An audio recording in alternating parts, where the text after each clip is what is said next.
Welcome to Mission Evolution Radio Show with Gwilda Wiyaka, bringing together today's leading experts to uncover ever-deepening spiritual truths and the latest scientific developments in support of the evolution of humankind. For more information on Mission Evolution Radio with Gwilda Wiyaka, visit www.missionevolution.org. And now, here's the host of Mission Evolution, Miss Gwilda Wiyaka.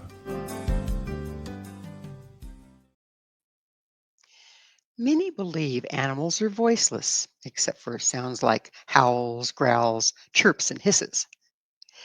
Is it possible that animals communicate telepathically, and our inability to understand is the only obstacle? What captivating stories would they have to share? How would this shift our view of both them and the world around us? Would we possibly behave different towards nature should we suddenly find it to be sentient? Mission Evolution Radio TV show is coming to you around the world on the Voice of Canada Broadcast Network, www.vocbn.ca.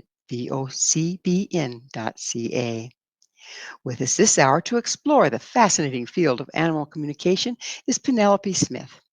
Penelope is a founding pioneer of interspecies telepathic communication, having practiced professionally since in the early 1970s, and has been communicating with animals telepathically for her life.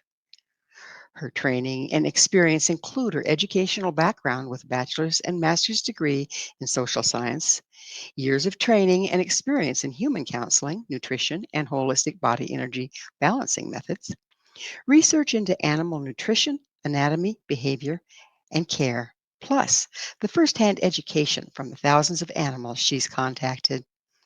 Penelope has been a teacher of interspecies telepathic communication since the 1970s. She's the author of 3 books, Animal Talk, When Animals Speak, and Animals in Spirit. Her website, animaltalk.net. Penelope, thanks for joining us on Mission Evolution. Thank you, Gwilda. It's great to be here. Thank you. This is a great topic. I'm sure the audience is really going to enjoy it. So, what was your first experience of communicating with animals? Well, I can't remember a first experience because I always communicated with animals. Even as a young child, I just knew that they were fellow beings, that they were alive, that they communicated, and I never stopped myself from communicating with them or believed people who told me it was all my imagination because I recognized them as souls, as beings, just like you and me. Yeah. So, what is telepathic animal communication? So we're all on the same page here. Exactly. So the word telepathy kind of says it. Tele means at a distance, and pathy has to do with feeling. So it's feeling across a distance, being able to get the thoughts and feelings of other beings, no matter where they are. You can tune into them and get what's going on with them. We do this with humans also. We rely on our language. Mostly that's the socially acceptable thing to do. But behind the language are all the feelings that are going on and the thoughts that people have that aren't necessarily what they're saying.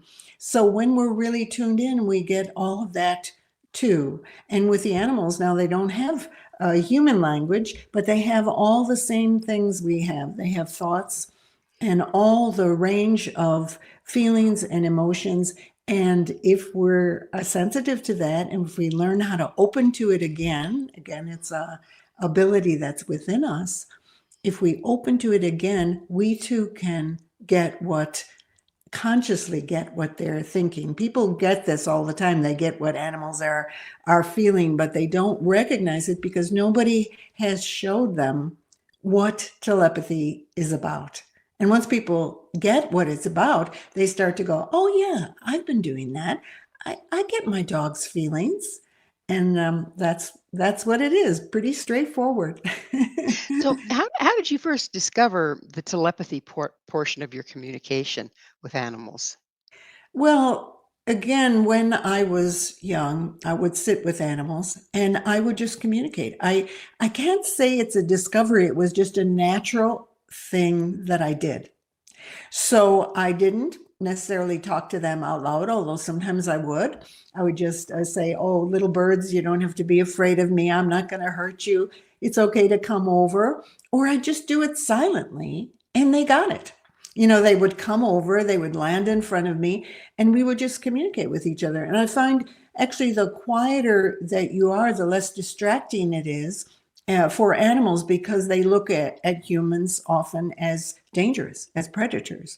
So if you're quiet, then animals don't have any distraction from receiving your energy, your thoughts, and your feelings. And then they get used to your movements and they go, "Oh, it's her. You don't have to worry about her." I have rabbits around me, lots of desert rabbits, and they pass it along to their generations. They tell their kids, "Oh, don't worry about her. If you see her around, you don't have to be afraid of her." So I have to tell the little baby bunnies, "But you do need to move. I have big feet. I don't want to step on you. I know your mother has told you that I'm okay, but be careful of my big body." Well, the other side of that is if the wild animals get too comfortable with us as people, Yeah, hopefully they don't generalize it to the yeah. hunter. They generally don't. I would say that it's real specific with the energy. If you get animals used to you through food, then it becomes a dependency. And so then they generalize it. They go, "Well, another person will give us food." But when you're just telepathically communicating, it doesn't get generalized because they know that other people don't do this. And certainly the hunters aren't going to be doing it. They're going to be shooting with a gun. So they're not looking at you like that. They wouldn't generalize, "Oh, she's the same as the next person, as the next person." So at least I haven't found that to be the case. So, Penelope, how were you able to validate your experience at first? Well, I saw that whatever I communicated, the animals would act on. I would see it behaviorally. So I would ask the birds to, again, this is when I'm a child, to come to me, and they would come to me. And then, as I got older and I learned ways that I could help animals through telepathic communication, because I was a spiritual counselor for people, I saw that their behavior changed by applying the counseling methods that I applied to people, applying it to animals, and their difficulties, their fears, their traumas, their behavior would change. And you see it over and over again with clients in consultations, where the cat who was afraid is now not afraid. The cat who always bit people now sits on your lap. The dog who barked every time somebody moved now sits and goes, "Oh, I see what's happening." And it shows you. I always tell people it's your litmus test. If nothing is happening, if there isn't more cooperation, if there isn't a shift in a behavior, well, you look at it as your fellow humans. If you talk to a person and you present something nice to them, well, how does their behavior change? Well, they become more relaxed, they're not afraid, etc. You present something scary to them and they're afraid, and they move away from you. So animals show it the same way. And the things that aren't getting handled by, let's say, veterinary work, because the animal communication works on the emotional and spiritual aspects. When you handle those, when you work with those, oftentimes things that couldn't be handled just on the physical level get change, and the animals get better. So, would you consider what you do a form of empathy? Are you empathic? Yeah, telepathic and empathic are very close. I find that people who become animal communicators, you pretty much have to be empathic. You have to be able to feel what others are feeling, but it's not exactly the same. The telepathy extends to thoughts, extends to all the senses, and empathy is generally regarded as feeling emotions, feeling the emotional state. But empathy can extend to other things. I think telepathy is a little bit more a different spectrum. Broad spectrum. So, Yeah. when you or someone else is presenting themselves to the animals, for communication. Do we have to be mindful that we're processed and on top of our own work, if you will, so that our frequency is acceptable to them? Well, I find that animals really respond well to a meditative mode where you're quiet. Your mind is not, you're not in your mind. In other words, you're not going zoom, zoom, zoom in your loops in your mind. You're just very, very quiet. And if you look at animals, you'll see that that's where they're at most of the time, except when they have to get into action, like when they have to hunt or when they have to run away. They're generally very meditative. And so they respond to a meditative state, a state of quiet, stillness. And so I would say that you definitely need to do your work to get to a place where you're not rolling around in your mind all the time. It doesn't mean your mind isn't still functioning, but you don't pay attention to it. You stay in the center of your being, grounded, quiet. Animals respond very, very well to that. So the one thing I used to train dogs for canine, seeing eye, hearing dogs. Wow. And the one thing I learned early on and was taught is how important body language is for communicating with animals. Do you agree with that? And if so, how do you play that in there? Well, I would say, first of all, you need to, when you're telepathically communicating, is present minimal distractions in your body. So generally, you're quiet and you're not projecting a lot. See, in training, you need to project with your body. You need to show the animal what's going on. And in telepathy, you want to have the body sort of neutral.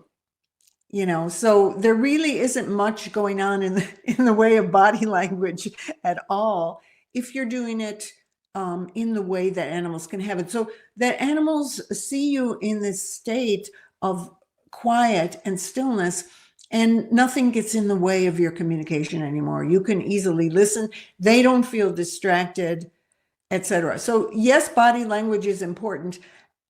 It's important to get it out of the way. Well, I know I used to work in search and rescue, and I had some shepherds that would lead me to where we needed to go, basically. And our communication was really tight. Right. But I would have to watch their body language real close because they would indicate with their bodies if they were Exactly. coming on a scent, which Right. direction it was, if there was risk. You could read an awful lot through them. But I personally had to be still in order to do that. Is that what you're Exactly. talking about? Yes, and telepathy is more than body language. Of course, you can do telepathic communication without ever seeing the animal. And consultations are done all over the world without ever seeing the animal. I used to do most of mine by phone when we worked by phone. Now we're working by computers. But it's not a part of it. You're not analyzing the animal's body language.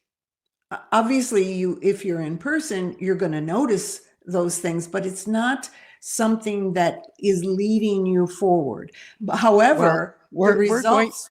we're going to have to pick up on this on the other side of a station break. Great.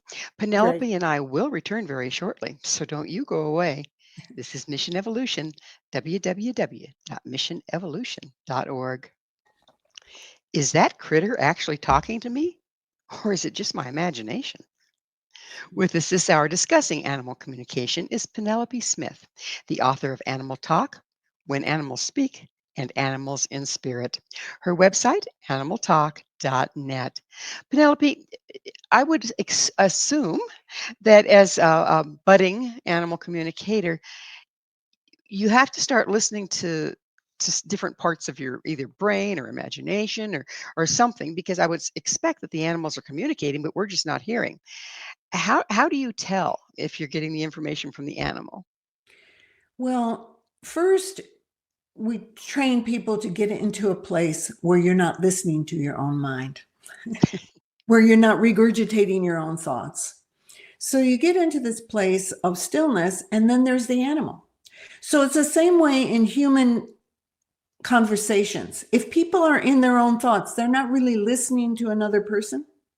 They're going, oh, I wonder if she likes me, or maybe I'll say this next, and they're going round and round. So you need to get into the place when you're deeply listening of real quiet, and then you'll get what the other animal, whether it's a human animal or a dog or cat or bird, is communicating.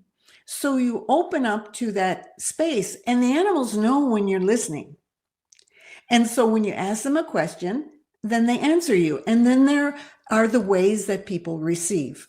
So the telepathic senses parallel the physical senses. I call them the internal senses, extended senses. So you can get images. So there's your sight. You can get smells. You can get hearing.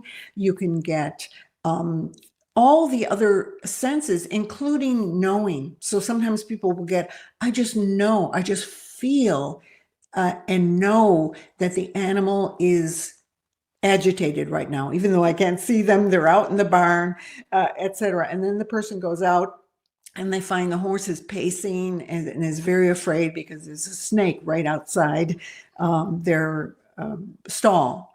So these are the kind of things that people get.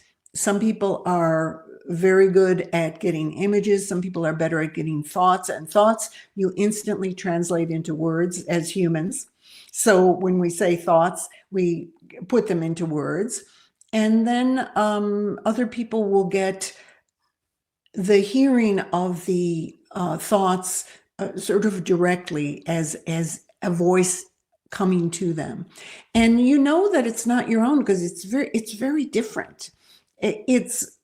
Animals have their own worlds, just like every human has their own world. The animals have their own world. They have their own experience. So when they tell you about something, it's different than what you think. So when they're speaking words, you're hearing it. Are you hearing it in your mind's ear, or are you hearing it like it's in the room? Yeah, it's in the mind's ear. I call it the telepathic senses are sort of the internal senses or extended senses. So when a horse is talking to you and they're saying, I don't like it here in the barn, I want to go outside, you're hearing it in your internal senses. Yeah, and sometimes do you get information that you would have no other way of getting? In other Yeah. words, it's not coming from you because what they're telling you or what they're sharing their experience is something you have no way of. Exactly. And that happens all the time. They'll tell you things that you know nothing about. You know nothing about the person's life, and they're telling you, well, she goes away at a certain time in the morning, and then she comes back at noon to see me, and then blah, blah, blah. And they'll tell you, and then there's a man that comes over to visit, and the people validate all this. So you get it from the animal, but the people validate it, or they'll tell you things that the person doesn't know about, and they'll describe the person, and you'll get an image of the person, and they'll say, this man comes and he tries to get in the apartment, and it really scares me. And then they find out that there's been a burglary in the area, a burglar, and etc. So these are the kind of things that you can validate. And when we have people practice with telepathic communication, we have them ask questions that you can validate with the person. Obviously, you're going to get things that nobody can validate, where the animal tells you things that nobody knows anything about except the animal. But when you ask them questions about their home or what they do or what their person does, they tell you things that people then can validate. And that's how people get better at it. That's how they get the practice at it. Well, speaking of validation, are there any scientific studies validating animal communication? Well, people have done various studies, and there's a whole group now, actually up in Canada, who is working on with scientists who have studied as animal communicators how to show that this is actually working. Because I've had people want me to be part of studies where they want to do double blind, and I go, it's communication. You're not going to get an animal to sit there and communicate exactly the same thing like they're some kind of automaton. Even when they do this with people, they don't get the same results because it's about communication. It's more fluid, and it's about feeling and emotion. So they're working on developing paradigms that will that show what's happening. But I think really the best thing scientifically to study it is by observation of the results, because you can show it, you can see it. You can't necessarily replicate it because this is a particular animal, a particular circumstance. You're not going to necessarily replicate it with the next animal. So the scientific model may not work well to show it, but you certainly can show by the means that they do with human studies, where they interview people and say, what happened? And after you took this medicine, what happened? Blah, blah, blah. I mean, you can do that kind of thing. So they're working things out, but the normal scientific studies, if you interfere with the telepathic communication, like if you come in with an attitude, so people can come in, oh, well, this is a bunch of hooey, and that can actually interfere with the clear communication. It can interfere with any scientific study, can't it? The Exactly. observer effect, yeah. Exactly. So when you're working with animals, animals are a lot more instinct, or they still have connection with their own instincts more so than people. How does that interface when you're communicating with them? How does that show up? Well, the thing is, all animals have instincts, including humans. And humans operate instinctually much more than they even realize. So every animal has patterns, the patterns that are good for their species, that have evolved so they can fulfill their role. So you notice those things. The animal will tell you about they had this urge to go and mate with the other bunny. These are standard kind of physical survival instincts and urges. But the animals also make decisions and have thoughts about their lives and do things for reasons, and also have a spiritual journey, are aware of themselves as spiritual beings. So there's all kinds of things that go into it, but you never disregard physical evolution. What is the nature of the being, the physical nature? You have to regard that the dog needs this kind of exercise, or needs to chew, or needs to express themselves as a dog. I mean, you don't ignore those things in telepathy, but you add on another dimension of being able to understand why they're doing what they're doing. So, for example, with training, I always explain, I don't do the standard, okay, sit, now here's your treat. Yeah, I do the treats. I mean, obviously dogs really love treats, etc. But I explain to them why we need to do this. So I said, okay, I need you to sit when there are people around who are afraid of dogs or don't like dogs jumping up. I really need you to do that. So here's what we're going to do. You don't need to do that necessarily with me all the time, but I need you to do this around other people as part of our relationships. So then the dog understands, and you'll see the response in them. You who have done all this wonderful dog training, you know how intelligent they are. And when they have a reason behind something, then they pay attention to it. It's amazing to watch. So, do different breeds of animals communicate in different ways? So, dogs versus cats. Well, telepathy is all the same. It's universal. So all animals, whether they're snails or microbes or elephants, are going to communicate their feelings, their sensations, their interface with the world, their thoughts, etc. So, but they will communicate differently about their environment. Like a bear is going to have different priorities about how he behaves and what's important to him than a dog, than a human. So you have to listen to that, but telepathy goes beyond that. You have to sort of stretch your boundaries, like instead of going, well, everybody says, or it's written down in the behavior books that bears only do this. Okay, well, here's a bear that's showing you something completely different. That's where you can learn a lot more by being open to what they communicate. So, have you seen any difference between wild animals and domestic ones when you're communicating with them? Well, first of all, I mean, your domesticated animals are accustomed to you, and the wild animals are not. So they're going to be obviously stay away from you more. But if you're quiet and you're being there, they know that you're connected. They know when you're connected with them. And so you just have to respect their boundaries. You have to respect what is right for them. And if they want to communicate or don't want to communicate, sometimes they might say, hey, I'm off taking care of my kids right now. I don't have time to communicate with you. Or they might just say, okay, I'll tell you about what my life is like and what I need from humans, and so it just depends. So with wild animals, I always consider it an incredible privilege that they communicate at all with humans, considering what humans have done and continue to do to the wild animals and their environment. So to me, it's an incredible privilege. So yeah, they're more attuned to their own world, where domesticated animals, they include us in their world. Wild animals don't necessarily include you in your world. It's just like humans. I mean, really, they have other things to do, where domesticated animals are definitely going to include humans in their thinking, in their feeling. And in fact, often domesticated animals have patterns that are very similar to their humans. They adopt the energy patterns, the emotional patterns, the thought patterns of their people.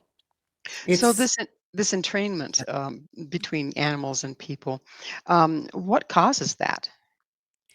It's a natural thing when you live with other beings closely that you adopt their energy.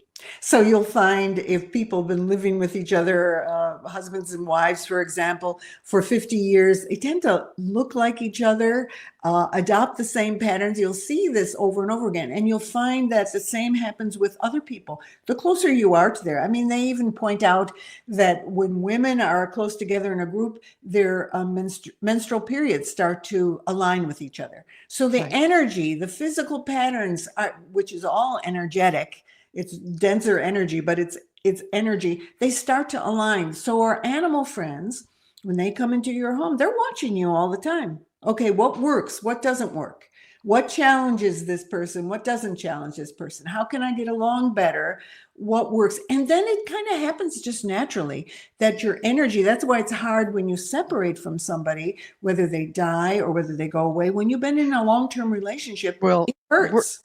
we're going to have to separate long enough for another station break. Penelope and I will be right back to continue our discussion. So please stay right there. This is Mission Evolution, www.missionevolution.org. If animals can talk, what do they have to say? This is Mission Evolution, missionevolution.org. With us discussing the art of speaking with animals is Penelope Smith. Her website, animaltalk.net.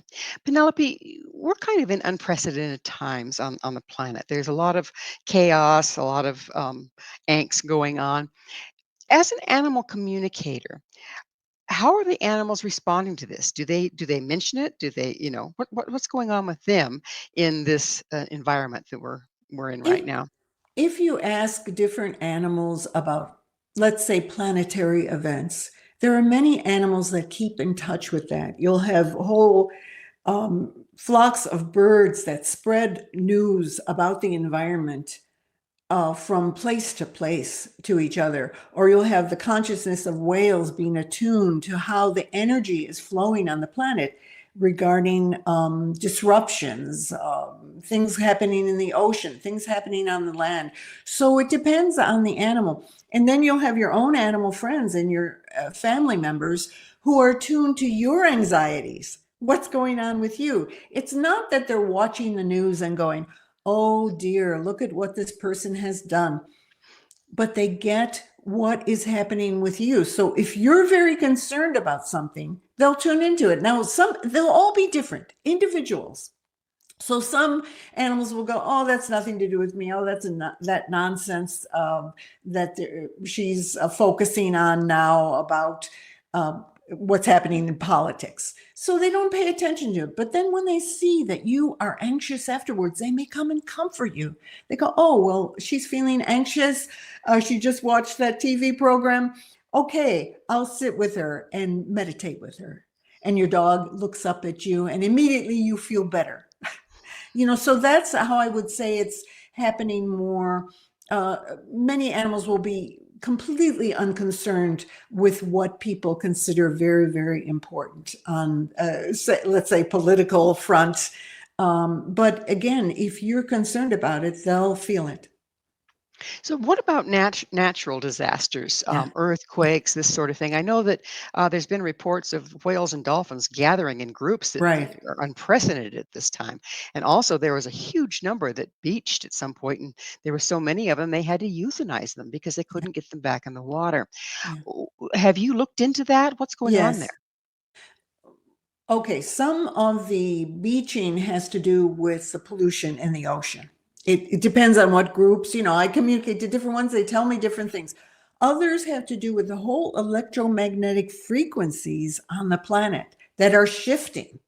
So when you have big electromagnetic shifts, you'll see this kind of thing happening where a huge number of dolphins will beach because they stay in tune and their bodies stay in tune with the electromagnetic currents on the planet. And it can throw their whole tribe, their whole group off and cause them to die. So So, I've so seen Art, different things. let me see if I'm trying to clarify Yeah. what you're saying here. So, because the electromagnetic currents or the ley lines or this or that on the Earth are shifting, do they get disoriented? Is that what's going on? Yes. Yes. They can get disoriented. Directions can seem reverse, so they can think they're going out to the ocean, but their bodies and their whole brain system and their nervous system is going, no, go that way, and that way is to the land. So sometimes these things can cause as you said, a very good word, disorientation, where they really don't know which way they're going and they're getting confusing signals. And you'll see them bump into each other. It's not normal for animals to bump into each other. They're so attuned to what they're doing with their physical energy that they just don't bump into each other when they're moving in groups. So you'll see different things. And then you'll hear scientists talk about, oh, there were some sunspots, or, oh, the electromagnetic frequencies of the Earth, the Schumann resonance, and all these other things that are happening. It shifted, and everybody might have felt a little bit, anybody who's sensitive to it might have felt this way. Well, animals are real sensitive to energies. And when you have a group of animals that depend upon each other to navigate and to hunt and to live, then they're all going to be affected at the same time. And so you'll see these mass beachings. Well, I think we've all seen, at least in films, these little birds and they fly Yeah. in massive clouds and they turn on a dime, okay? And never seem to have a midair. Yeah, But lately, some of them have been affected as well, have they not? exactly.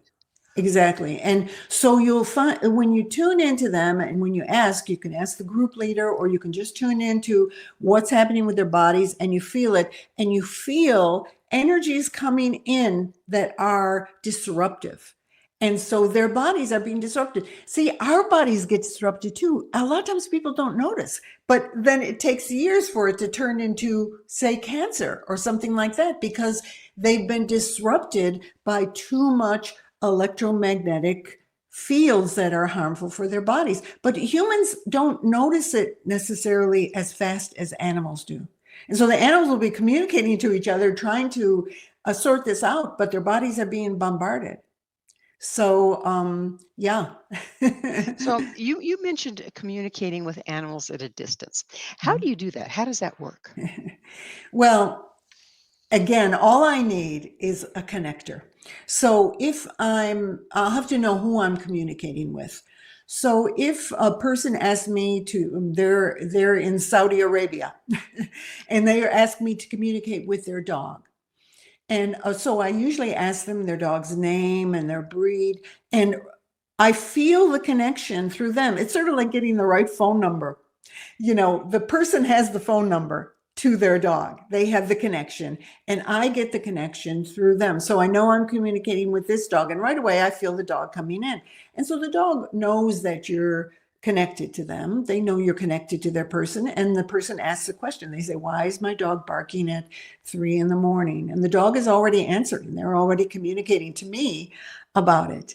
So I feel the connection. I consciously connect with them, and we consciously attune to each other. That's how it works. It really isn't difficult. It's just like communicating in person, only it's at a distance. It's not nothing different happens other than you don't see the animal generally. So is this communication running through the electromagnetic field around the person that's interfacing with the electromagnetic field around the dog that then you interface with? Is that what's going Well, on I don't energetically? I don't feel it like that. I feel like there's a space, and we connect, and we usually consider space and time sort of inviolate in the physical. But really, telepathy is not dependent on space. So I'm right there with the animal. I'm not communicating through electromagnetic ley lines or radio frequencies. I'm communicating directly. It's a spiritual energy telepathy. I'm communicating directly with them. We understand each other, and it isn't dependent on the distance. So really, the distance disappears, the space disappears, time can even disappear. You can even communicate to an animal regardless of time. So that gets a little freaky for people, so we don't talk about that too much. We just talk about, well, it's like communication with people, only it's silent. So, from your experience of communicating with animals, how have you observed their thought processes differ from that of humans?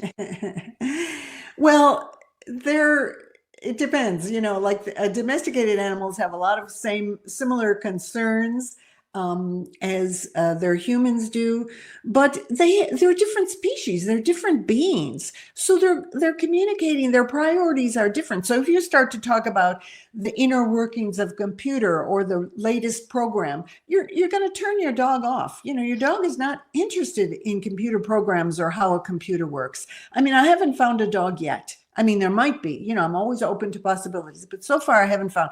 But if you communicate with your dog about, let's go on an adventure and go into the woods and on a trail, and you'll have your dog perked up in a very short time, even if you don't say it out loud. They'll get what's important to them. So, animals tend to, where we memorize things linear in a line, animals tend to attach memory to place. So they'll be at a place, dogs in particular, they'll be at a place and they'll know exactly where everything is, where the game is, where the water is, okay. But then when you move, well, then they learn that place and they don't think about the first place, okay. But when you could take them someplace they were at as a puppy, and they'll know absolutely everything about that place as if they had just learned it. Yeah, well, they How does remember how does that they remember it it. differently though than we do? They're oriented to Well, place I versus to thought forms. yeah, I would say it's not really that different. Like when I go around, my dog will remember every person they ever met because Mhm. they love people. They'll remember everybody. They'll know if it's a new person. They'll know if it's, a lot of people think dogs don't have the capacity. Well, everybody has that capacity to remember. And when a dog describes to me places that they've been, it's very similar to my own way of thinking. So I don't, they'll describe with all the senses. So they'll describe the house that they were in, what was its shape, who was in it, all the things that I would also know about. Um, so I don't really feel that much difference as far as the memories go. It's just that the animals don't keep thinking about the old things all the time. They don't They're have the tapes going on. yeah, exactly. They don't keep over and over again. So that's gone when they're gone. Unless you ask them about it. But if you ask them about it, they remember. They'll go back to their puppyhood. They'll remember who they lived with. They'll remember what it was like. They'll remember the important things to them, what affected them. So Did I answer your question? Because I'm not mhm. quite Yes, it sure yes, it if. did. Mhm. Okay. Do animals understand us when we speak to them verbally? I mean, I know we teach them commands, but do they understand our words? Well, they get the thoughts and the feelings behind the words. So if you communicate insincerely, like you say, "Oh, I really love you, you cute little dog." Well, the dog is getting you really don't like dogs and you really think they're creepy and you don't want the dog near you. So the dog doesn't move. They'll get the thoughts and feelings behind your words. So that's why you have to become clear, because sometimes people will try to train animals, but they're scared to death. They tell the horse, jump over that jump, but they're scared and they're pulling back, not just physically, but in their mind, they're going, "Oh my God, this jump," and the horse won't jump, or the horse hesitates and trips, because they're getting all your input. Well, humans are nothing if not conflicted against themselves. So how we communicate at all with animals is beyond me. Well, that's what people have to sort out a lot when they're learning animal communication, is you have to be clear.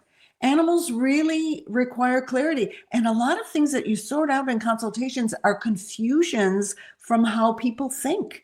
So the animal gets very confused about what's happening. Why? Because their person is thinking all these conflicting things and having all these conflicting emotions. So you have to be very clear. That's why you have to sort out a lot of things with animals, because they're living with humans. Poor things, poor things. Well, it's time for us to take another station break. Please stay with us as Penelope and I continue to explore communications from the animal world. This is Mission Evolution, www.missionevolution.org. Can animals go to therapy? This is Mission Evolution, missionevolution.org.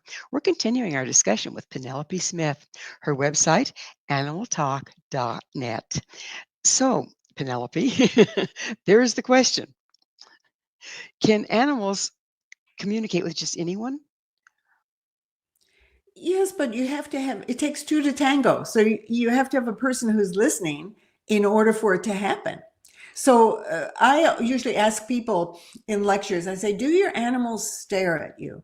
And most people will raise their hands. I said, the reason they're staring at you is they're trying to communicate with you. And sometimes they have to go beyond staring. You're not getting it. So they bop you, and they do it with sign. They bop you and then they bop the door. I mean, how crude. I mean, they don't need to do that. They can just communicate telepathically if you're getting it, if you're receptive. But most humans are not. As soon as humans get receptive, it elevates the whole level of communication with the animal. Which takes us back to therapy. Can you, with your animal communication, use your skills as a therapist to their advantage? Yes. And it's very helpful, well, particularly with animals who have been abused, rescued animals. And let's face it, there are many animals that have been abused by humans. And so they come in with trauma. So you get a person adopting them who's very sincere, very loving, but their dog is afraid of so many things. And yes, you can use conditioning, positive reinforcement. All this is necessary. These physical things are necessary. But the dog is carrying a big trauma, a big terror within them, just like humans do. And I discovered this early on in my counseling with animals. I applied what I learned with people, that animals respond favorably and incredibly fast to counseling. So I've taken animals. I'll give you an example, because the examples always show. The people had me call them for a donkey who they rescued, and the donkey had been very abused previously, very hurt by the previous people, and starved and neglected. I mean, the things you hear and are true. But the donkey had these peculiar behaviors. He would suddenly just fall over. The vet could find nothing wrong with him, but the donkey would go into sort of a fainting spell and fall over. And then he would do these things where he would stack up all the hay into a corner and pile it up. No matter how much hay they put, he would pile it up, and then he'd kind of burrow into it. And he did these various things. And then if strangers would come, he would go and start screaming and running around. And obviously the people wanted some help for the donkey. And so when I went to see him, and this was in person, and the donkey trusted me right away, which animals generally do. They see that you're who you are, and that you're here to help them. And I transmit that to them. I'm here to help you. Your people want to have you be able to live a better life. And so this donkey just poured out to me. I mean, I hardly had to say a word, and the donkey just poured out to me all the things that happened. I mean, it was a series of images and feelings of being tortured, of being hit by people, being used like a sort of a ping pong ball among men. And he showed me groups of men tossing this donkey around. It was a small donkey, a miniature donkey. It was really quite horrendous. Well, he continued to run the energy of these pictures, these feelings, and his brain, while I'm counseling him, but he's staying right with me. And I don't remember how much time it took, but we just went through releasing the trauma. And afterwards, he just looked at me and he went, and the people told me months later, they reported to me that he never was the same again. He never ran away from people. He never had fainting spells, what they called fainting spells, which he would suddenly go into a shock. Something would remind him, would trigger, and he would just fall over. It was also traumatic to him. And this thing of the hay in the corner was him trying to find some kind of comfort. As actually a hiding place, and all that disappeared.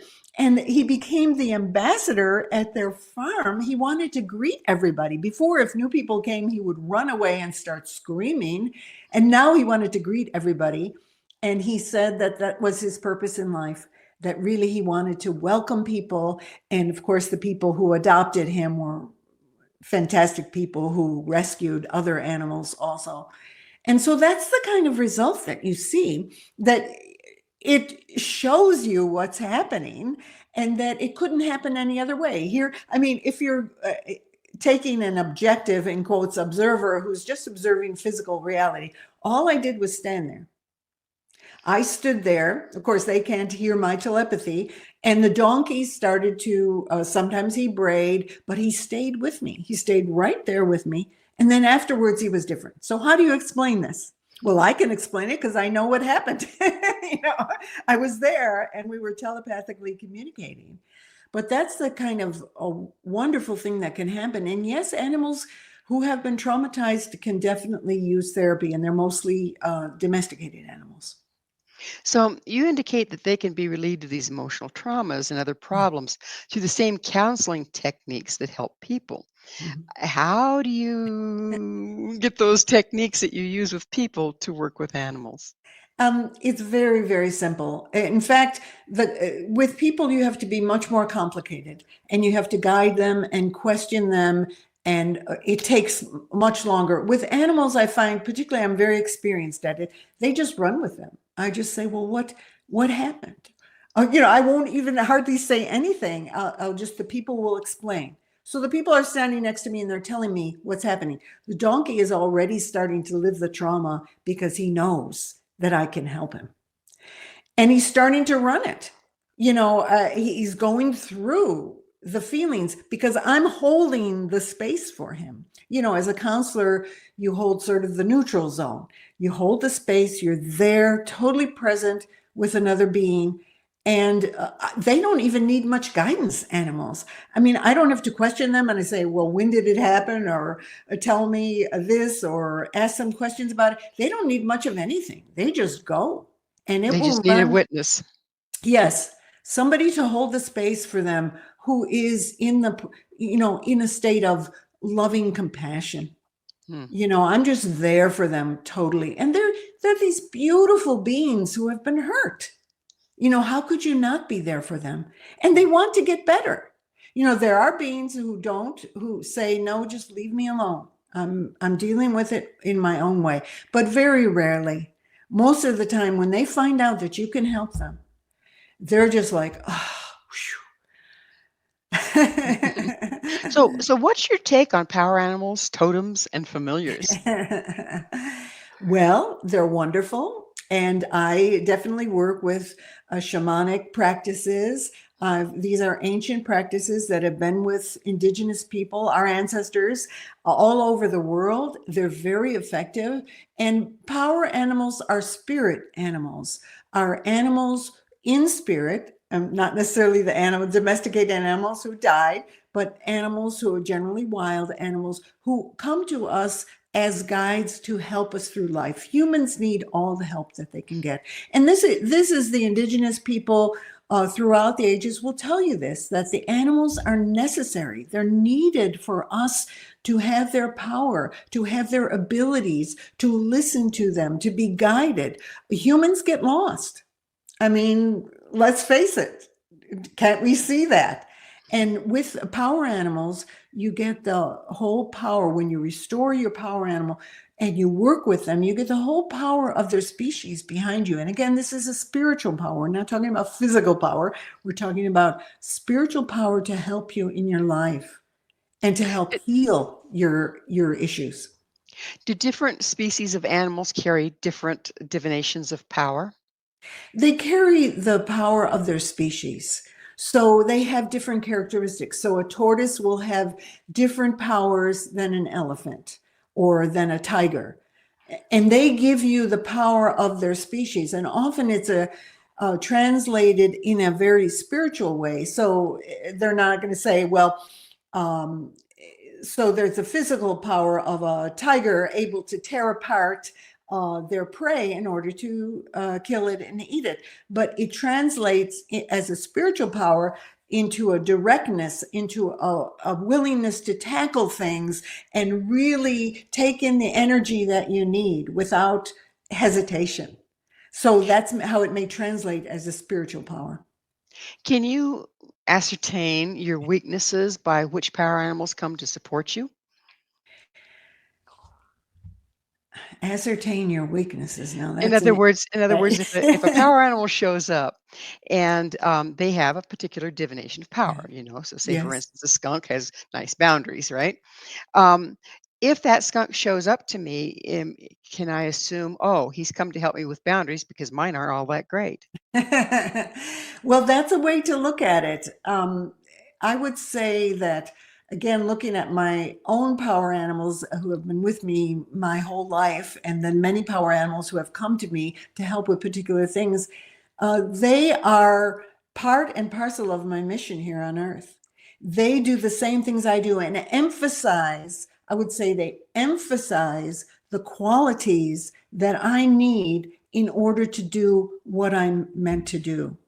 At the same time, if you ask for help from animals as power animals, you may have a need for a particular thing in your life at that time. I can see that point of view.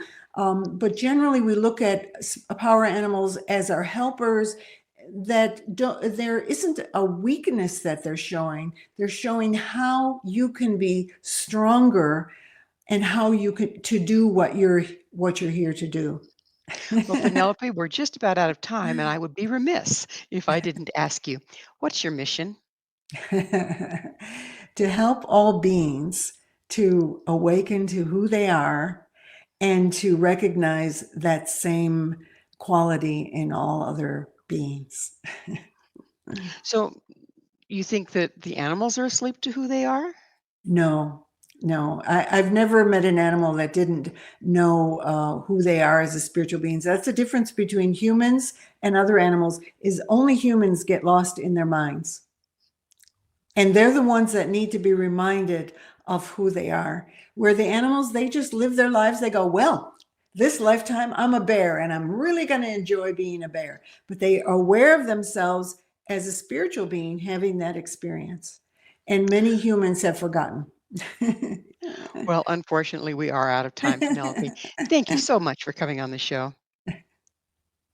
Thank you. Our guest this hour has been animal communicator Penelope Smith. Penelope is the author of Animal Talk, When Animals Speak, and Animals in Spirit. To find out more about Penelope, where you can find her books and all she has to offer, visit her website, animaltalk.net. This has been Mission Evolution with Gwilda Wiyaka.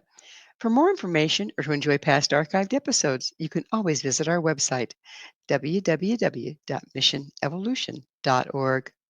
But most importantly, please be sure to join me right here next time on the Voice of Canada Broadcast Network, vocbn.ca, where this mission will continue, bringing information, resources, and support to our rapidly evolving world.